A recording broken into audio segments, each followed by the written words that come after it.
বন্ধুরা, ছবিতে দেখতে পাচ্ছেন আসলে এটা হাসিনার মেয়ে সাইমা ওয়াজিদ পুতুলকে। সে কিন্তু বিশ্ব স্বাস্থ্য সংস্থায় ওখানে কাজ করত, ঠিক আছে, মানবাধিকার। তো হঠাৎ করেই তাকে অনির্দিষ্টকালের জন্য ছুটিতে পাঠিয়েছে। আপনারা দেখছেন, এটা আজকের নিউজ খবর, আপনারা হয়তো কোথাও কোথাও দেখেছেন, ঠিক আছে। তো আসলে এটা হওয়ারই ছিল, এটা আসলে কারণ ওনার মা যে বাংলাদেশ সাবেক প্রধানমন্ত্রী শেখ হাসিনা বাংলাদেশে যে পুলিশকে যে অর্ডার দিয়েছিল, আসলে বাংলাদেশে যে 1400-র উপরের মানুষকে হত্যা করা হয়েছে, আসলে এগুলা কিন্তু বিশ্ব স্বাস্থ্য সংস্থায় কিন্তু রিপোর্ট করেছে, এটা কিন্তু প্রমাণিত।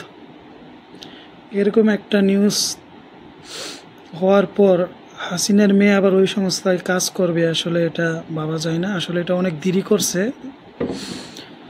অনেক দেরি হলেও তারা এই ডিসিশনটা নিচ্ছে। এটা কি ভালো হয়েছে না খারাপ হয়েছে আপনারা জানাবেন, ঠিক আছে।